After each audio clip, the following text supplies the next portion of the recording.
भगवान शंकर के अनन्य उपासक और उनके निज पार्षद पुष्पदंत उनका नाम था। वो काशी नरेश के बगीचे से सुंदर पुष्पों को रात्रि में लाकर विश्वनाथ जी को अर्पित करते। तो काशी नरेश ने कहा सुंदर सुंदर पुष्प अपहृत हो जाते हैं और द्वारपाल कोई रक्षा नहीं कर पा रहा। तो उनका भगवान ये कोई अव्यक्त आता है, आसो पास कड़ा पहरा है और वो आकाश से सीधे आते, वो तो सिद्ध महापुरुष थे। तब उन्होंने कहा कोई भी हो चोर तो पकड़ा ही जाएगा, भगवान विश्वनाथ जी के बिल्व पत्र बिछा दीजिए प्रसादी। तो जो ही उन पर पैर पड़ा तो पुष्पदंत की सारी शक्ति खत्म हो गई। अब उन्होंने जब ये देखा कि बिल्व पत्र पे पैर पड़ गया, ये विश्वनाथ जी के प्रसादी है, तो तत्काल माथे से लगाया और शिव महिमा स्तोत्र की रचना की, जो स्तोत्र रचना के अंतर्ध्यान हो गए।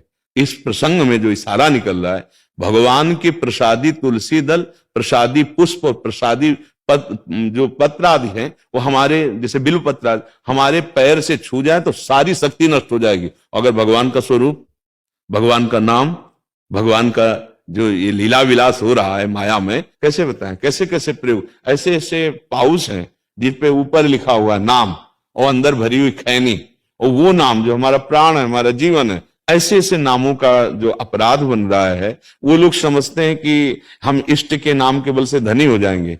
ठीक है, अभी कर लीजिए, लेकिन ये जो नामापराध, रूपापराध, ये जो अपराध आएगा वो तुम्हें शांति और सुख प्रदान नहीं कर पाएगा।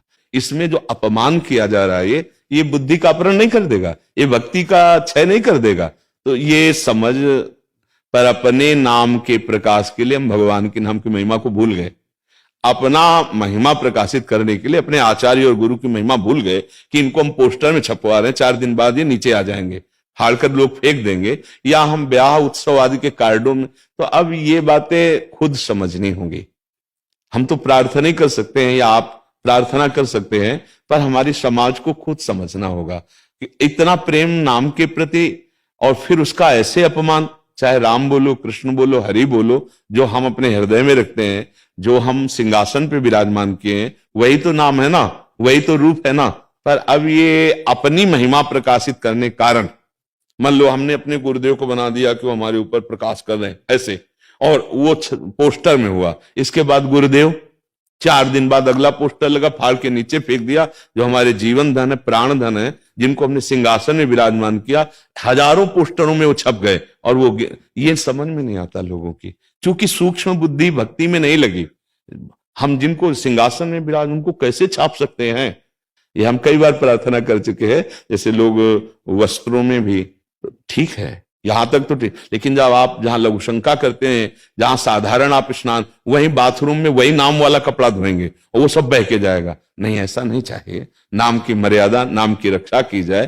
तो हमारे अंदर इसी विषय पे जब चर्चा की थी ना, तो किसी ने कहा था कि हनुमान जी ने भी तो राम नाम पत्थर में लिख करके और पुल बनवाया था। ऐसा नहीं आया, वो अलग का प्रसंग है। पुल का जो प्रसंग आया, उसमें नलनील नाम के 2 महान बलशाली, जिनको ऋषियों का वरदान मिला हुआ था कि जिस पत्थर को छू देंगे वो छू करके रखते थे। वहां नाम नहीं लिखा जाता था कि राम राम लिख दिया और पत्थर रख दिया, उस पर चढ़ गए। कोई भी भक्त ऐसे चढ़ के दिखाए, अगर वास्तविक भक्त है, उसके सामने लिख दिया जाए उसके इष्ट देव का नाम और कहा जाए तलवार से काट देंगे, नहीं तो चढ़ जाओ, तो वो तलवार से कटना पसंद करेगा, लेकिन नाम पर नहीं चढ़ेगा, क्योंकि वास्तविक जो भक्त है। या छवि रख दी जाए, आप सोचो आज हमारे क्या हो रहा है, पुरानी छवियां हो गई गलियों में रख दिए, पुरानी छवियां हो गई वृक्षों के नीचे रख दिए। ऐसा नहीं है। अगर प्रसादी हो गया, पुरानी कुछ हो गया, तो आप यमुना गंगा के किनारे जाइए, आप वहां रज को करके अंदर वास्तविक ढंग से उन फूलों का संस्कार ऐसे फूल से ढक के, और आप फिर ऊपर से रज कर दीजिए।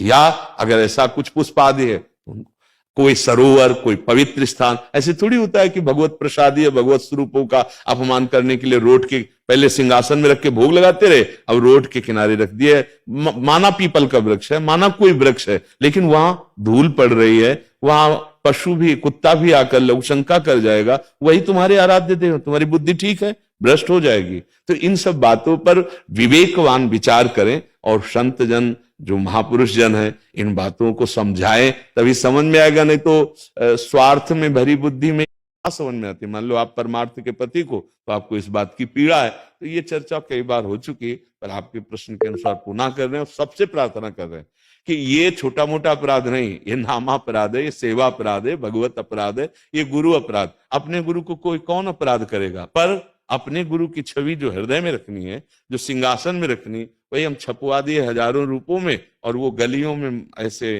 तो हमें लगता है भारी अपराध है, इससे बचना। इसीलिए प्रेम नहीं आ रहा, इसीलिए वो शुद्ध बोध नहीं हो रहा, इसीलिए शुद्ध भक्ति का प्रकाश नहीं हो पा रहा। नहीं तो थोड़ा भी नाम जप करे तो हृदय पवित्र होने लगता।